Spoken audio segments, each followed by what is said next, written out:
የነ እስክንድርና የነ ዘመነ ፍጥጫ የሚል ከወቅታዊ ጉዳይ ጋር የተያያዘና በመጀመሪያው ክፍል የምንነጋገርበት የምንወያይበት ርዕሰ ጉዳይ ነው።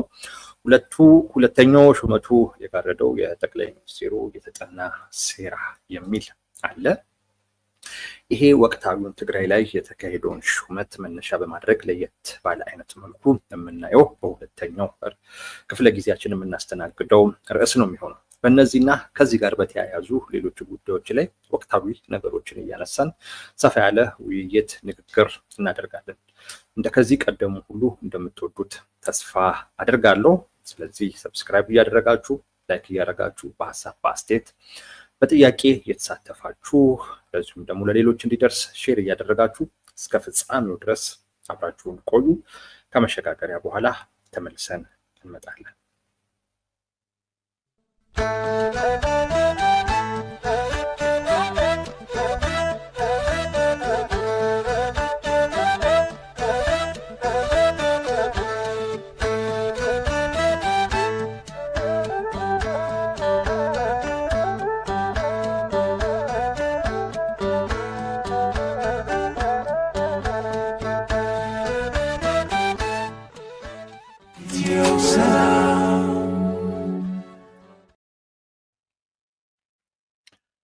ተመለስን ተመልካቾቻችን።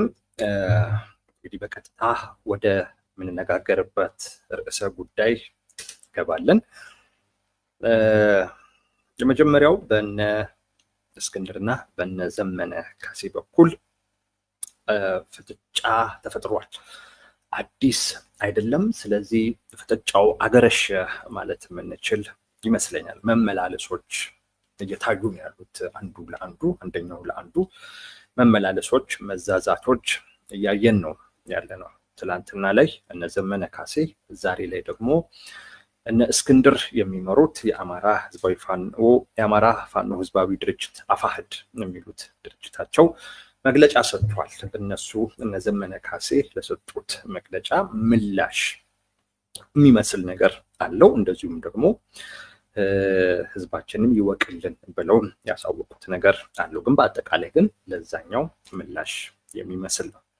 ትላንት እነ ዘመነ ካሴ የሰጡት መግለጫ አለ። በዋናነት መግለጫው በአማራ አጽመ ርስቶች ላይ የማንደራደር ለድርድር የማይቀርቡ ናቸው የአማራ አጽመ ርስቶች። እነዛ ማለት ደራ፣ ራያ፣ ወልቃይት፣ ጠለምት፣ ሌሎች ይኑሩ አላውቅም። ግን እነዚህ የአማራ አጽመ ርስቶች ናቸው እና በእነዚህ ጉዳዮች ላይ የምንደራደር አካላቶች አይደለንም።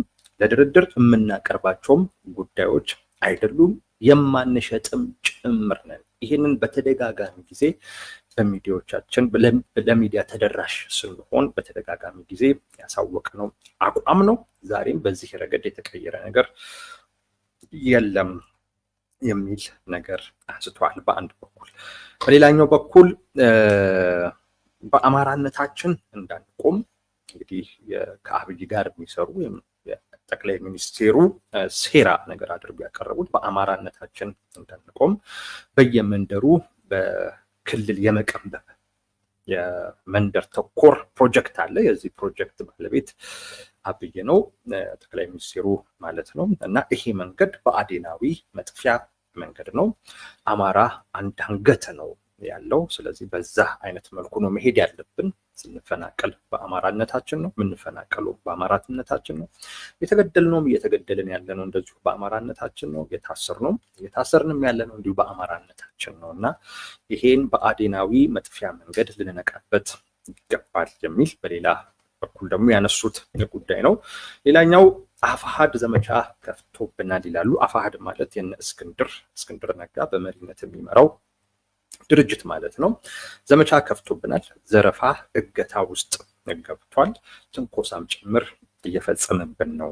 አንድ መሆናችን የአጽመ ርስቶቻችን ላይ ያለው ጥያቄዎቻችን የሚያመው አካል ነው አፋሕድና ከሌሎች ከአማራ ታሪካዊ ጠላቶች ለይተን የምናየው አካል አይደለም የሚልም ይህንንም ጭምር አክለውበታል። ትላንትና ላይ ነው እንግዲህ ይህንን መግለጫ የሰጡት።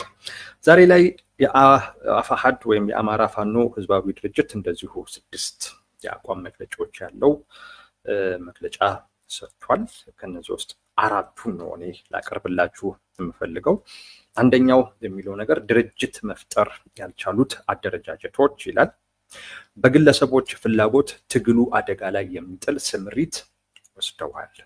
ከአማራ ጽንፈኛ ጠላቶች ጋር ለመስራት ሲሉም አፋሕድን የማጥቃት ተልዕኮ ተቀበለው እየተንቀሳቀሱ ነው ያሉት። በአንድ በኩል ይሄ ህዝቡ ሊያውቀው ይገባል ይላሉ። ሌላው በእነሱ መግለጫ ላይ የተጠቀሰው እነ ዘመነ ካሴ የጠቀሱት ይሄ ማለት የጎንደር አካባቢ ደቡባዊ የውጊያ ቀጠኖች ይሏሉ። እዛ አካባቢ ላይ ነው ትንኮሳ ፈጸሙብን ያሉት እነ ዘመነ ካሴ። እዛም አካባቢ ላይ ይሁን በሌሎቹም በአጠቃላይ አማራ ክልል ውስጥ ባሉ በጎጃምም በጎንደርም በወሎም እንደዚሁ በሸዋም ባሉ ቀጠኖች ላይ በሙሉ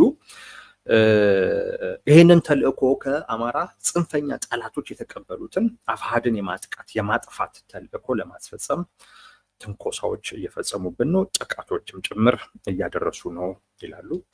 ይሄም ሆኖ ግን ዋናው ትኩረታችን እኛ ዋነኛው ጠላታችን ላይ ቢሆንም ለሚፈጸምብን ትንኮሳ ግን ተገቢውን ምላሽ ለመስጠት እንገደዳለን።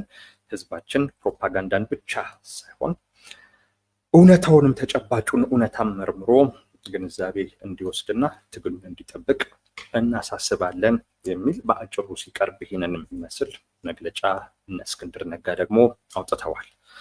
የሁለቱም አካላት መግለጫ ይሄንን ነው የሚመስለው። መግለጫውንም ስትወት መፋጠጥ ይመስላል። በእርግጠኝነት የኔን ሐሳብ ልንገራችሁ። ዓላማው ምንድነው? መፋጠጡንስ የፈጠረው ነገር ምንድነው የሚለውን ልንገራችሁ። ለመፋጠጠው መነሻው የነ ዘመነ ካሴ መግለጫ ነው። እነ ዘመነ ካሴ መግለጫውን ደግሞ ያወጡት ሰሞኑን ከተከፈተባቸው ዘመቻ ጋር ተያይዞ ነው። በይፋ ዘመቻ ይከፈትባቸው ተብሎ ሳይሆን እነሱ ከወሰዱት እርምጃ ከሚያደርጉት እንቅስቃሴ ጋር በተያያዘ አንዳንድ አካላቶች ያንን እንቅስቃሴ ሲያወግዙ ይታያሉ። ኢቭን በክህደት ጭምር ሲከሷቸው ይታያሉ። እነሱ ለእንደዚህ አይነት ዘመቻ ክፍት እንዲሆኑ ያደረጓቸው የፖለቲካ እንቅስቃሴዎች ከሌሎች አካላቶች ጋር የፈጠሯቸው ግንኙነቶች ናቸው። ከህወሓት ጋር ግንኙነት ፈጥሯል። ከኤርትራ መንግስትም ጋር እንደዚሁ ግንኙነት ፈጥረዋል። ይሄ ይወራል። በእርግጥ ከመወራትም በላይ ነው ጉዳዩ። በተደጋጋሚ ጊዜ ያልኩት ነገር ስለሆነ 1 2 3 እያልኩ እንደው ይሄን ሊያስረዳ የሚችል ወይም ተጨባጭ ሊያደርግ የሚችል ወይም ምክንያታዊ ሊያደርግ የሚችል ይሄን እንደመዳሚ ግንኙነት ፈጥረዋል የሚለው ሊያደርጉ የሚችሉ ምክንያቶችን መግለጽ ይቻላል። ግን ዛሬ እሱን መጥቀስ አይደለም የኔ ፍላጎት። ከዚህ ቀደም በተደጋጋሚ ያልኩትኝ ጉዳይ ነው። በእኔ በኩል ግንኙነት ስለመፍጠራቸው ቅንጣት ታክል ጥርጥር የለኝም። ግንኙነት ፈጥረዋል። ይሄ ግንኙነት አደባባይ ላይ የሚታይ ነው። እነሱም ወጥተው የሚያስተባብሉትም አይደለም። ቅርብ ጊዜ አስረስ ማረ ወጥቶ ከብልጽግና ጋር እንደመስራት የአገር ክህደት የሚባል ነገር የለም የሚል ነገር ተናግሯል። ይሄን የተናገረው እናንተ የሀገር ክህደት ፈጸማችኋል ከነከሌ ጋር ተገናኝታችኋል እየተባለ ነው በሚል ጥያቄ ሲጠየቅ የሆነ ጊዜ ይሄንን ነገር አንስቸው የሚገርም ሐሳብ ነው ያልፈው ነበር።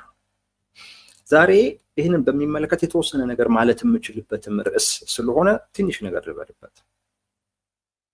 አስረስ ማረ ሊገነዘበው የሚገባው ጉዳይ ከብልጽግና ጋር መስራት ግዴታም ነው። ኢትዮጵያ የምትባለን ሀገር እየመራ ያለው ብልጽግና ነው። እንደ አንድ የፖለቲካ ኃይል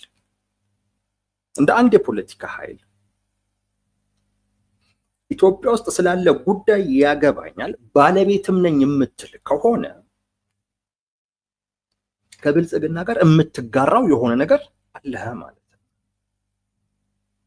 በዛ በምትጋራው ጉዳይ ላይ ያንን አካል ወደድከውም ጠላኸው ለምትጋራው ጉዳይ ስትል ይበልጥ የዚህ ጉዳይ ባለቤት ነኝ ስለምትል አብረህ መስራት የግድ ይሆንብሃል። ተደራደር እኮ ስንልህ እኮ ይሄ ጉዳይ ያንተ ብቻ ሳይሆን እነሱንም ጭምር የሚመለከት ሁሉንም የሚመለከት ከጦርነት ውጪ ያሉ አማራጮች ካሉ እነሱንም ጭምር ተጠቀሙ እኮ የምንለው እኮ ግዴታም ስለሆነ ብልጽግና ማለት የኢትዮጵያ መንግስት ባይሆን ኖሮ ማንም አካል ተደራደር አይልህም። አልደራደርም ብትል ሊያውግዝህ የሚችልም አካል የለም። ከብልጽግና ጋር ግዴታ ነው መስራት፣ ግዴታክ ነው። እንደው ሚዲያ ላይ ሲወጡ በጣም ጽንፍ ያደርጉታል እንጂ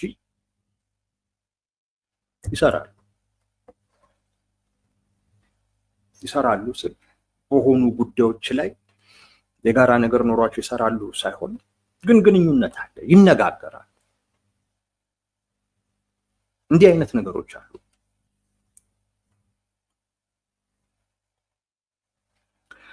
እና ከኤርትራ መንግስት ጋር መስራትን ከብልጽግና ጋር መስራትን አቻ አድርገህ እንደውም ይሄኛው ነው የበለጠ ማለት ምን ያህል ምክንያታዊ ሳይሆን ስሜታዊ በሆነ አይነት መልኩ ፖለቲካን እንደምትረዱት ከማሳየት በስተቀር ሌላ ምንም ትርጉም የሚሰጠው ነገር የለም። አንድ የፖለቲካ ስብስብን የሚመራ አካል በዚህ ደረጃ ከሆነ ፖለቲካን የሚረዳው እውነት ለመናገር በቃ እዛ አካባቢ ላይ ፖለቲካ የለም ማለት ይቻላል። ኢትዮጵያ ውስጥ ሆነ የፖለቲካ እንቅስቃሴ የምታደርግ ከሆነ ኢትዮጵያ ውስጥ ካሉ አካላት ጋር በሙሉ በጋራ በሆኑና በመተስማማቸው ጉዳዮች ላይ አብሮ መስራት የግድ ሊሆን ይችላል። ከውጭ አካል ጋር ግን አብሮ መስራት ግዴታ አይደለም፣ የምርጫ ጉዳይ ነው። የአገር ክህደት የምርጫ ጉዳይ ነው የሚባለው ለዛ ነው። አለመምረጥ ትችላለህ፣ እሱ የሚያስገድድህ ነገር የለም። ምንም የህልውና እንትን ውስጥ ነኝ ምናምን ብትል ለዚህም አማራ የሚባል ግዙፍ ህዝብ ይዘህ ምንም አይነት ችግር ቢመጣብህ ከህዝብ አቅም በላይ አይደለም። ህዝብህን አስተባብረህ መመከት የምትችለውን አቅም ችግር ማለፍ የምትችለውን አደጋ ህዝብን ማስተባበር ስለተሳነህ ብቻ ግን የምፈልገውን ነገር ካላገኘሁኝ የሚል ግትርነት ይዞ ከሌላ አካል ጋር መስራት የምርጫ ጉዳይ ነው ወዳጄ። ምንም አይነት ምክንያት ከውጭ አካል ጋር ሆነ ሀገርህን ሊጎዳ የሚችል ተግባር ላይ ለመሰማራት ሰበብ አይሆንም፣ ምክንያት አይሆንም። ከብልጽግና ጋር መስራትን የአገር ክህደት አድርገህ ለማስቀመጥ ምንም አይነት ምክንያት አይፈቅድልህም። ምንም ይሄ የራስህን የሀገር ክህደት ጀስቲፋይ ለማድረግ የምታቀርበው ሰበብ እንጂ አሳማኝ የሆነ ምክንያት ሊቀርብለት የሚችል ድምዳሜ ወይም አቋም አይደለም። ለላችሁ የምፈልገው ምንድነው? በእንደዚህ አይነት ጉዳይ ላይ ሲጠየቁ የሚሰጡት ምላሽ ቀጥተኛ አይደለም። ወደዚህ ወደዛ የሚል ምላሽ ነው የሚሰጡት። በቀጥታ ወይ እየሰራን ነው ወይም እየሰራን አይደለም የሚል ምላሽ አይሰጡም። እንደዚህ አይነት ትልቅ ጥያቄ ተጠየቀ በግልጽ መመለስ ካልቻልክ there is something wrong። በቃ የሆነ አይነት ነገር አለ ልተነፍሰው ልታወጣው ማትፈልገው ነገር። ይሄን ግልጽ ካላደረክ በዚህ ዙሪያ ላይ ሌሎች የሚያወሩትን ነገሮች ለማመን ትገደዳለህ። ግዙፍ ጉዳይ ነው። አብዛኛው የፖለቲካ ማህበረሰብ ፋኖ ከህወሓት ጋር በአብዛኛው እየተነሳ ያለው ከሱ ጋር ስለሆነ ነው። ከኤርትራ መንግስት ጋር እንዲሁም ከኦላም ጋር እየሰራ ነው የሚል ጥርጣሬ ያላቸው ሰዎች አሉ፣ አምነው የሚወሰዱ ሰዎች አሉ። እና ይሄ የተነሳ ነበር። ይሄን ተከትሎ እነዘመነ ያሉ የሰበሰቧቸው አይነት አደረጃጀቶች ላይ ዘመቻ ተከፍቷል። የአማራን ጥያቄ ክደዋል። የአማራ ህዝብ የታገለላቸው ነገሮች በሙሉ ሊሰጡ ተስማምተዋል። የአገር ክህደት ፈጽመዋል የሚል ሲዘዋወር ያዩዋቸው ነገሮች አሉ። ይሄ ነው መግለጫ እንዲሰጡ ያስገደዳቸው። ከዚህ ቀደም የወልቃይት፣ የራያ፣ የጠለምት ናም የደራ እንደዚህ አይነት ጉዳዮች ከማንኛውም አካል ጋር እንሰራለን ስትሉ እነዚህን ሁሉ ልትሰጡ ነው ወይ የሚል ጥያቄ ሲቀርብባቸው እንዴት በዚህ እንታማለን የሚል ምላሽ ነበር የሚሰጡት። አሁን ግን እየመጣባቸው ያለው ምት ጠንካራ በመሆኑ ምክንያት ሳይወዱ በግድ በዚህ ጉዳይ ላይ ያላቸውን አቋም ግልጽ ማድረግ ተገደዱ። ተመልከቱ። አሁን በአብዛኛው ሲነሳ የነበረው ከህዋት ጋር የተያያዘ ነው። ህዋት ማለት ለአማራ ብሔርተኞች ጠላት ነው። ምን አለፋችሁ ከብልጽግናም በላይ ጠላት። ይሄን አንዳንድ የትግራይ ብሔርተኞች ሊክዱት ሲሞክሩ አያለው፣ አዝንላቸዋለሁ። እውነታው እነሱ ሊክዱት እንደሚሞክሩት አይደለም። ይሄ ህወሓት የሚባለው ስብስብ ለአማራ ብሔርተኛው ጠላት ነው። በተለይ ደግሞ በዚህን ወቅት ወልቃይት አካባቢን ካልወሰድኩኝ የሚል አቋም ይዞ በኃይል ወደዛ ዘመቼ እወስዳለሁ እያለ የሚናገርበት ወቅት ነው። በዚህን ወቅት ላይ ከህወሓት ጋር የሚደረግ የትኛውም ግንኙነት ወልቃይት፣ ራያ ምናምን የሚባሉ አካባቢዎችን ከአማራ ብሔርተኛ አንጻር ስታዩት ስጋት ውስጥ ነው። ምክንያቱም የነሱ ወቅታዊ አጀንዳ እነዚህ ናቸው። ስለዚህ ግንኙነት ከነሱ ጋር ስታደርግ ይሄንን ያነሱብሃል። አብረን እንስራ የሚል ስምምነት ላይ ደረስክ ማለት የትኛውም የአማራ ብሔርተኛ የሚያስበው በእነዚህ ጉዳዮች ላይ ተደራድረሃል ብሎ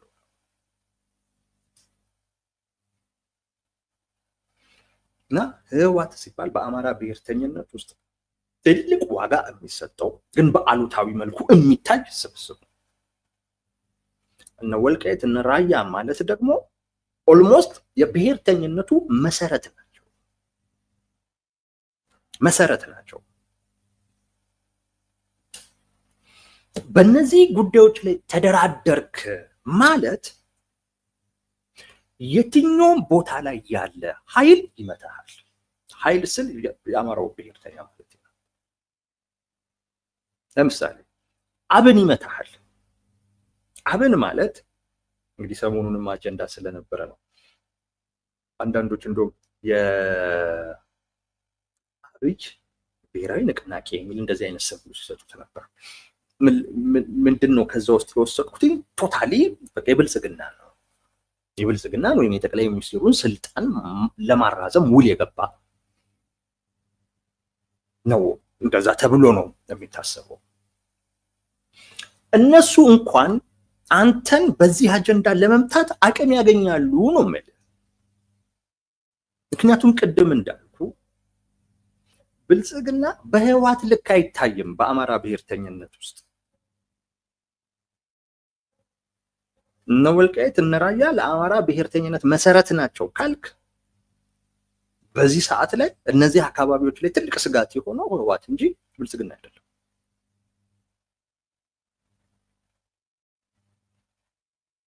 ስለዚህ እዛም ቦታ ላይ ያለ ይሄ ጉዳይ ይመለከተኛል የሚልህ አካል ራሱ ዱላውን አንስቶ አንተን ለመምታት ሞራል ያገኛል ነው ማለት። ሞራል ያገኛል።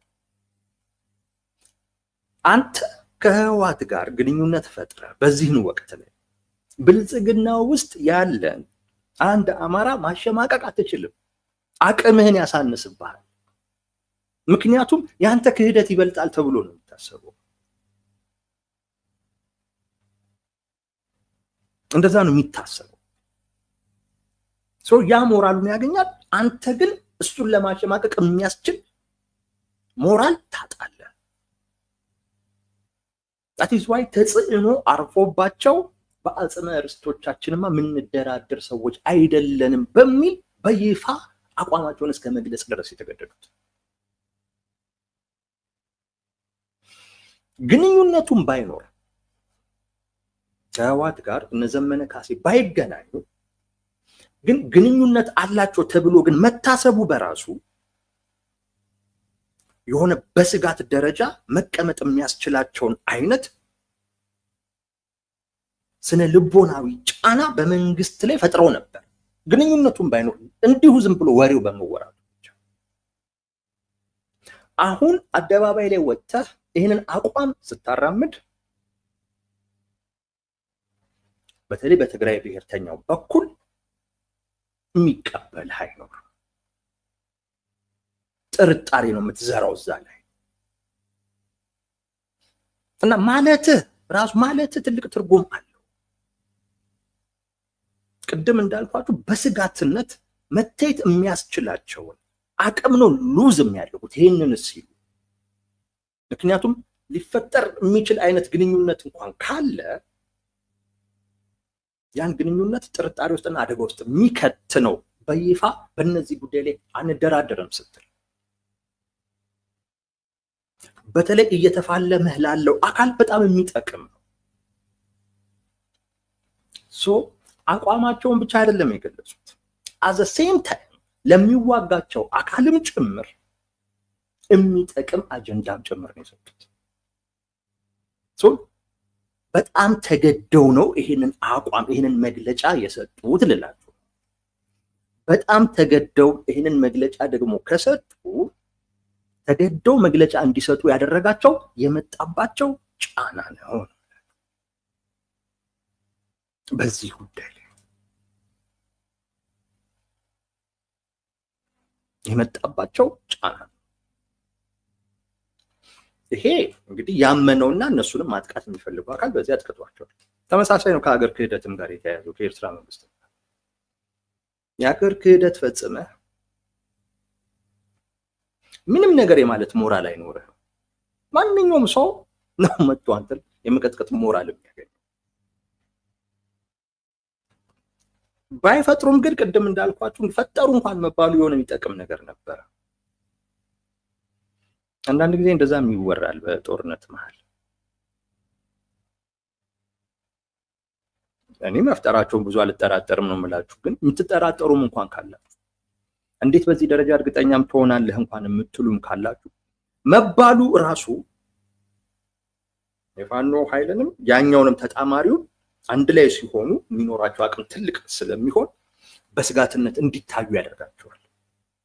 በተፋላሚያቸው ወይም ጠላት በሚሉት አካል ዘንድ ምን ይፈጥራሉ? ሽብር ይፈጥራሉ። ጠላት የሚሉት አካል በጣም ነገሮችን በጥንቃቄ እንዲያይ ይሄ ማለት የስነ ልቦና ጫና እንዲያደርበት በዛም ምክንያት የስሌት ስህተት እንዲሰራ የእቅድ ስህተት እንዲሰራ አእምሮ ነፃና የተረጋጋ ሆኖ እንዳያስብ በማድረግ ረገድ ትልቅ ሚና አለው። ነወራቱ ብቻ ነው ማለት አሁን ይሄ የተወራውን ወሬ ሊያከሽፍ የሚችል የአቋም መግለጫ አወጡ ማለት ራሳቸውን ግልጽ አደረጉ ብቻ ሳይሆን ለጠላታቸውም ጭምር የሚጠቅም አጀንዳ ሰጡት እንደማለት ነው። የደረሰባቸውን ጫና እንድታስቡት ብዬ ነው። አብዛኛውን የአማራ ፖለቲካ ማህበረሰብ ደግሞ ጥርጣሬ ውስጥ ከቶታል። ምንድነው እየሰሩ ያሉት እነዚህ ሰዎች? የነገር እውነት ነው ውሸት ነው እንዴት ነው ተወዛጋቢ ያደርጉታል። እና የተሟላ አይነት ድጋፍ ማግኘት አልቻለም።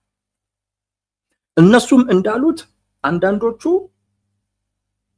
ክልላዊ በጌ ምድርን መፍጠር አለብን የሚል እንቅስቃሴ ሶሻል ሚዲያ ላይ ጀምሯል። ጎንደርን ክልል ማድረግ አለብን በጌ ምድር በሚል ክልል ማድረግ አለብን። እንደዚህ አይነት ትብብር የሚያደርግ በአማራ አጽመ ርስቶች ላይ የሚደራደር አካል ጋር አብረን መሆን የለብንም የሚል አቋም ይዘው ክልል መሆን አለብን የሚል እንቅስቃሴ እያደረጉ ያሉ አካላቶች አይቻለሁ። እነ ዘመንም በመግለጫቸው ላይ ጠቅሰውታል። እና የተፈጠረውን ጫና እንድታስቡት ነው። እዚህ ድረስ ነው እየተካሄደ ያለው። እነ ዘመን ያሰቡት ምንድነው? ይሄን ያደረገብን አፋሕድ ነው። የአማራ ፋኖ ህዝባዊ ድርጅት ነው። እሱ ነው ዘመቻ የከፈተው። ስለዚህ ይሄ ድርጅት በቃ መጥፋት አለበት እና መግለጫቸው ያንን ነው። ስለ አማራ አጽመ ርስቶች አውርቶ አማራ ክልላዊነት አይጠቅመውም ብሎ ነገራችን ላይ እነሱ ራሱ የተደራጁበት መንገድ እኮ አማራ የሚል እኮ አይደለም።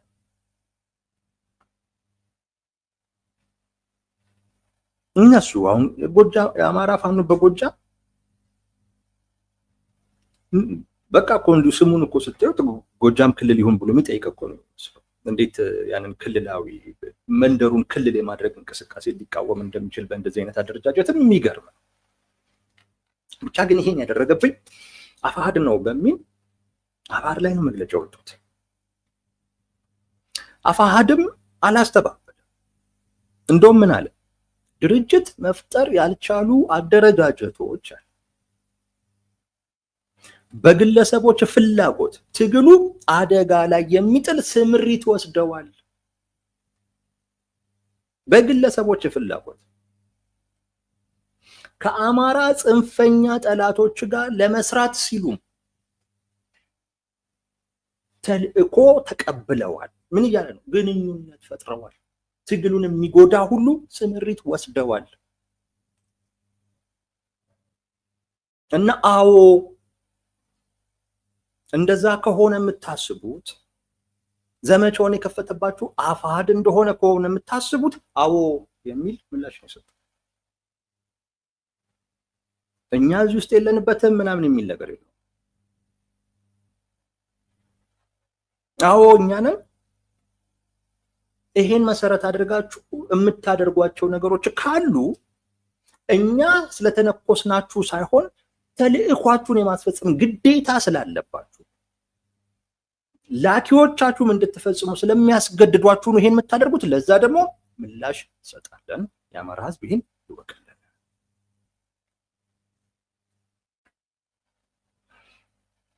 እና ምንድነው ያሉት? ጅራፍ ራሱ ገርፎ ራሱ ይጮሃል ነው መግለጫውን ራሱ ያሉት። ራሳችሁ ናችሁ ትንኮሶን የከፈታችሁት። ትንኮሶን የከፈታችሁት እኛ ስለነካናችሁ አይደል። የተሰጣችሁን ተልእኮ የማስፈጸም ግዴታ ስላለባችሁ። ይሄ ደግሞ የአደረጃጀቶቹ እንደ አደረጃጀት የያዙት አቋም ሳይሆን አደረጃጀቶቹን የሚመሩት ግለሰቦች የያዙት አቋም ነው። ትግሉንም የሚጎዳ ነው እና ያረጋገጠ ነው። ከአማራ ጽንፈኛ ጠላቶች ጋር እየሰሩ ነው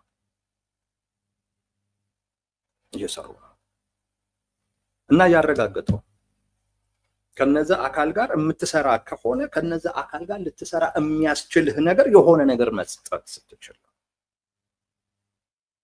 ከህወሓት ጋር አብረህ የምትሰራ ከሆነ እኔ ልንገርህ ወልቃይትን ምዕራብ ትግራይ ብለህ መጥራት ግዴታ አለብህ። ወልቃይትን መስጠት አለብህ። እኔ አንዳንድ የትግራይ ጽንፍ የያዙ ብሔርተኞች ዘመቻ የሚከፍቱብኝ እኮ ሌላ ምንም ኖሮ እኮ አይደለም። ምንም ኖሮ አይደለም። እነዚህ አከራካሪ ቦታዎችን በሚመለከት ሁለቱንም አካላቶች አሸናፊ ሊያደርግ የሚችለው አማራጭ ጠቅላይ ሚኒስቴሩ ያቀረቡት ነው ስላልኩ እኮ ሌላ ምንም እኮ ምክንያት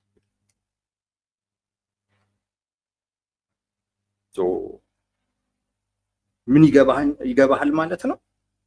ከነሱ ጋር አብረህ ወይ የነሱን ድጋፍ ማግኘት ከፈለክ ከነሱ ጋር አብረህ መስራት የምትፈልግ ከሆነ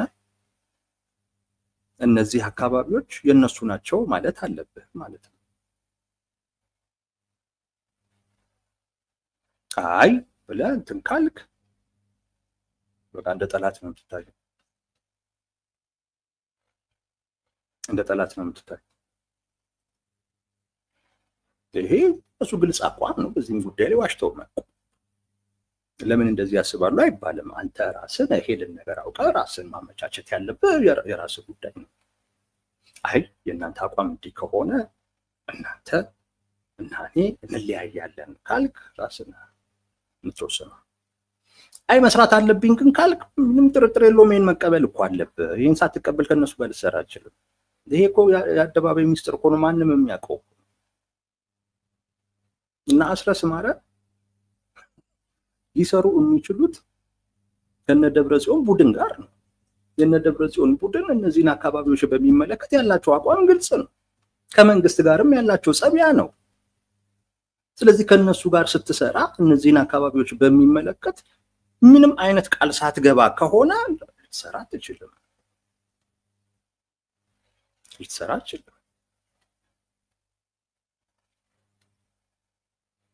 ስለዚህ ማለት ያለብህ ምንድነው? አሁን በዚህ አባባል ውስጥ እኔ የሚገባኝ የአማራ አጽመ ርስቶችን አንደራደርባቸውም ካልክ ከነ ዶክተር ደብረጽዮን ቡድን ጋር በፍጹም አንሰራ እያልክ ነው። የነሱን ምንም አይነት ድጋፍ አንፈልግም፣ እኛም ለነሱ የምንሰጠው ድጋፍ አይኖርም እያልክ ነው። ይሄን አቋም ስታራምድ ማለት ወይ በሆነ አይነት ስምምነት እንግዲህ ለጊዜው መውጫ ተደርጎ ካልተባለ በስተቀር ማለት ነው። እና በዚህ ጉዳይ ላይ ያላችሁ አቋም ግልጽ ነው ልላችሁ ፈልጌ ግልጽ ነው።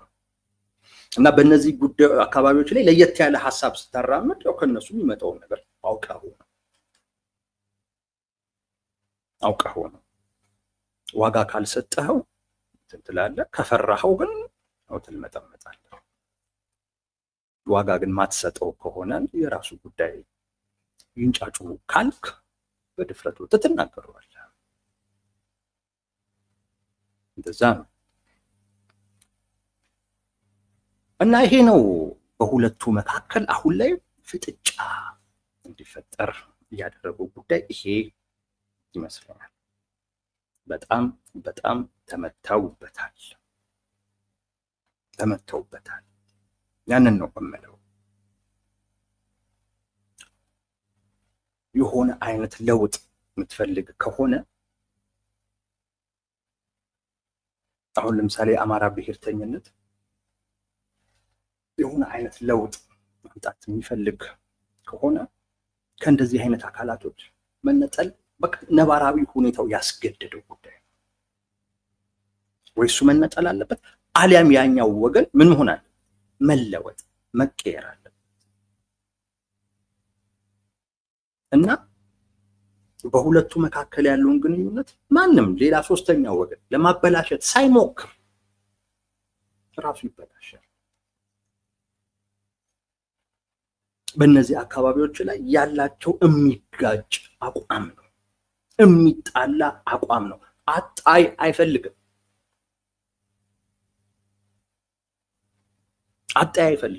ሌላ ሶስተኛ ወገን አይፈልግም። በነዘመነ ካሴ አቋም የትግራይ ብሔርተኞች ደስተኞች አይደሉም።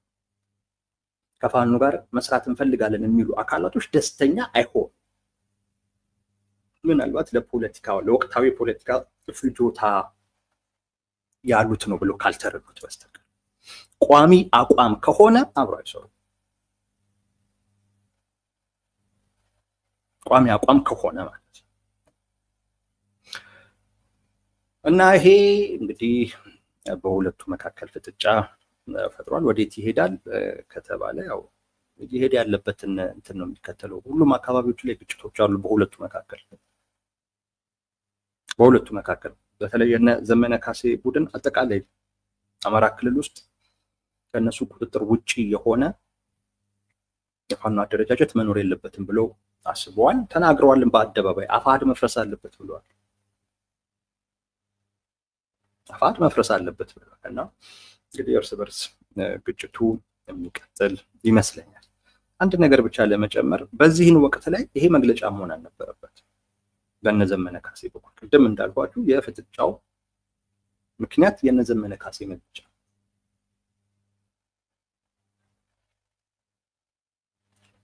በዚህ ሰዓት ይህን መግለጫ ማውጣት አልነበረባቸው። የሚጠበቀው መግለጫ ዘመቻ አንድነት ነው ምናምን እንደዚህ አይነት ነገሮች ላይ ነበሩ። ከዛ ጋር የተያያዘ ነገር ነበር ሊነግሩን የሚገባ። አስገራሚ ሰበር ዜና ሊሆን የሚችል ድል ወይም ደግሞ አብዛኛው የፖለቲካ ማህበረሰብ እየጠበቀው ያለው ጥምረት አንድነትን በሚመለከት የሚወጣ ነገር በሚጠበቅበት በዚህ ሰዓት ላይ ይህንን አይነት መግለጫ ማውጣት ያሉበትን ደረጃ የሚያሳይ ነው። ፖለቲካሊ ማለት ነው። ከወታደሩ ጋር በተያያዘ ያለውን ነገር አላውቅም።